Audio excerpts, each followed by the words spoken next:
ఏదో ఒకటి దుమ్మెత్తిపోయాలి. ఇదే ఇప్పుడు బీఆర్ఎస్ టార్గెట్. అది సోషల్ మీడియా ద్వారానైనా మరో విధంగానైనా ఇదే పని. ప్రజాప్రభుత్వంలో అందరి మాట వింటాం, అన్నీ చేస్తామని ఓవైపు ప్రభుత్వం చెబుతున్నా గులాబీ నేతల రూట్ మాత్రం సపరేట్గా కనిపిస్తుంది. రుణమాఫీ అందరికీ కావడం లేదు, కొత్త రేషన్ కార్డులు ఇవ్వట్లేదు, రైతు భరోసా రావట్లేదు. ఇలాంటి విషయాలపై రోజు ఏదో ఒక రూపంలో విమర్శలు చేస్తున్నారు. అయితే పథకాలన్నీ అర్హులకే రావాలన్న ఉద్దేశంతో ప్రభుత్వం ఉపసంఘాలు కమిటీలు వేసి అందరి అభిప్రాయాలు తీసుకునే ప్రయత్నం చేస్తుంటే ఓర్చుకోలేకపోతున్నారా అన్న డౌట్లు పెరుగుతున్నాయి.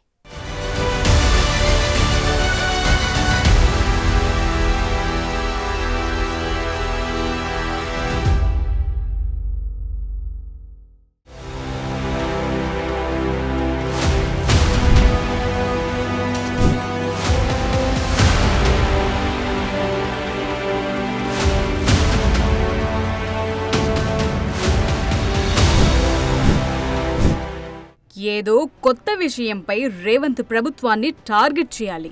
తప్పు జరగకపోయినా ఫలానా దగ్గర ఫలానా నిర్ణయంలో తప్పులు జరగబోతున్నాయని ముందే ఊహించుకుని రంగంలోకి దిగుతుండటం బీఆర్ఎస్ నేతల అభద్రతా భావానికే నిదర్శనం. నిజానికి సీఎం రేవంత్ విజనరీతో రాష్ట్రానికి ఏం కావాలి, ఏం చేస్తే యువతకు ఉపాధి దొరుకుతుంది, పెట్టుబడులు ఎలా తేవాలి, ఓవైపు సంక్షేమం ఇంకోవైపు అభివృద్ధి జరగాలన్న ఉద్దేశంతో పనిచేస్తుంటే కాంగ్రెస్ కు ప్రభుత్వాన్ని నడపటం రాదు, వేటిపైనా వారికి అవగాహన లేదంటూ కామెంట్లు చేస్తున్నారు గులాబీ లీడర్లు. అయితే ఇలాంటి ప్రచారాలపై కాంగ్రెస్ నేతలు గట్టిగానే కౌంటర్లిస్తున్నారు. బయో అనే దాన్ని పట్టుకొని మిగతా 30 కంపెనీలతో చర్చలు చేసిన దాన్ని కూడా ఇక మనం తప్పుదో పట్టిద్దామా? అంటే ఇప్పుడు నేను అక్కడ కంపెనీలో ఏమైందనేది మీకు క్లారిటీ ఇచ్చిన, దాన్ని వాళ్ళు కనిపెట్టేది ఏంది? ఆ కంపెనీలు ఎవరన్నా మనకు తెలిసిన వాళ్ళు కానీ మనకు దగ్గర వాళ్ళు కానీ పార్ట్నర్లు ఉన్నప్పుడు పెద్ద దాన్ని వాళ్ళు కనిపెట్టి మనకు చెప్పాలనా ఏంది? అది ఎవరైనా ఆన్లైన్లో ఎతికితే దొరికేదేనా?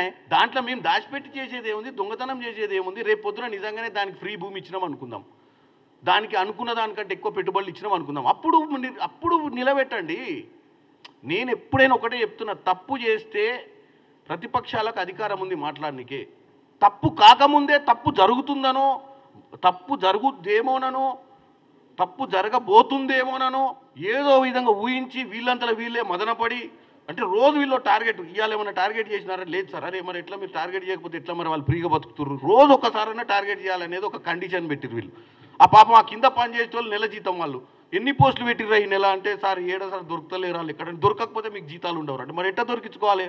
ఏదో ఫోటో మార్పింగ్ చేయాలి, లేకపోతే ఎక్కడి నుంచైనా దొరకంగానే అబ్బా. తాజాగా అంతర్జాతీయ యువజన దినోత్సవం సందర్భంగా సీఎం రేవంత్ రెడ్డి ఓ పోస్టు పెట్టారు. తెలంగాణ యువత రాణించేలా ప్రజా ప్రభుత్వం అన్ని రంగాల్లో కార్యాచరణ తీసుకుందని, పెద్ద ఎత్తున ఉద్యోగాల భర్తీతో పాటు స్కిల్ యూనివర్సిటీ ఏర్పాటు, ఐటీఐలను అడ్వాన్స్డ్ టెక్నాలజీ సెంటర్లుగా మార్చటం, పెడదారులను నియంత్రిస్తూ క్రీడల పట్ల ఆసక్తి పెంచడం వంటి నిర్ణయాలు యువత కోసమే అని సీఎం చెప్పుకొచ్చారు. చేతిలో సర్టిఫికెట్లుంటేనే కాదు, స్కిల్స్ ఉంటేనే రాణిస్తారన్న పాయింట్ను అందరికీ అర్థమయ్యేలా చెప్పి ఏకంగా స్కిల్ యూనివర్సిటీ పెట్టాలని నిర్ణయించి Mahindra and Mahindra group chairman Anand మహీంద్రాను ముందు నిలబెట్టి అన్ని ప్రయత్నాలు చేస్తున్నారు.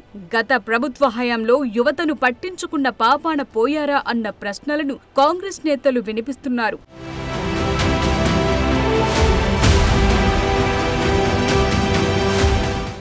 పథకాల అమలులో వస్తున్న సమస్యలకు పరిష్కారం చూపేందుకు ప్రభుత్వం అన్ని రకాలుగా ముందుందని అంటూ వివరణ ఇస్తున్నారు. రైతు భరోసా అయినా, రుణమాఫీ అయినా, ఇతర స్కీంల విషయంలో అన్నిటిపైన క్లారిటీ ఇస్తున్నారు. విజన్తో ఉండటం వల్ల విదేశీ కంపెనీలు క్యూ కడుతున్నాయని గుర్తు చేస్తున్నారు. హైదరాబాద్ బ్రాండ్ పెంచేలా సీఎం రోజు 4th సిటీ గురించి, ఇక్కడి వైవిధ్యం, హ్యూమన్ రిసోర్సెస్, అనుకూల వాతావరణం గురించి చెప్తూనే ఉన్నారు. అయినా సరే బ్రాండ్ దెబ్బతీసేలా ప్రయత్నాలు చేస్తున్నారనటం, గత 10 ఏళ్ల వైఫల్యాలను కప్పిపుచ్చుకుని ఇప్పుడు విమర్శించటమే విడ్డూరమంటున్నారు హస్తం నేతలు. కేటీఆర్ గాని, కేసీఆర్ గాని, హరీష్ రావు గారు విమర్శిస్తున్నట్టే రేవంత్ రెడ్డి గారి ప్రభుత్వ ప్రతిష్ట ఇనమడించడం, ఆయన నాయకత్వం బలోపేతం కావడం చూసి ఓర్వలేక కుసంస్కారంతో విమర్శన చేస్తూ తప్ప మరొకటి కాదు. వాస్తవికంగా వాళ్ళ ఆత్మ మీద చేసుకుని మాట్లాడితే 8-9 నెలల ప్రభుత్వంలో 2 నెలలు ఎలక్షన్కి పోతే మిగతాది మిగిలింది దాదాపుగా 7 నెలలు. 7 నెలల ప్రభుత్వంలో ఇంత ప్రగతి సాధించారు ముఖ్యమంత్రి కానీ మంత్రివర్గ సభ్యులు కానీ అనే మాట నేను ప్రజలకు గుర్తు చేస్తూ ఉన్నాను. అంతేకాకుండా మిత్రులారా, ఈనాడు పంచాయతీరాజ్కు నిధులు విడుదల చేయలేదు, సర్పంచులు ఇబ్బందులు అని చెప్పి హరీష్ రావు మాట్లాడుతూ ఉన్నాడు. హరీష్ రావు గారు, మీ ప్రభుత్వంలోనే గ్రామ పంచాయతీ సర్పంచులు పనులు చేస్తే డబ్బులు ఇవ్వకపోతే ఆత్మహత్యలు చేసుకున్న సంగతి మీకు మాకు మనందరూ తెలుసు, పత్రికల వారికి కూడా తెలుసు. ఓవరాల్ గా కాంగ్రెస్ నేతలు చెప్తున్నదేంటంటే బీఆర్ఎస్ నేతలు విమర్శలు చేయటం ఆపేసి కాంగ్రెస్ ప్రభుత్వానికి సహకరించాలంటున్నారు. రేవంత్ రెడ్డిని అడ్డుకోవటం బీఆర్ఎస్ నేతల వల్ల కాదని క్లారిటీ ఇస్తున్నారు.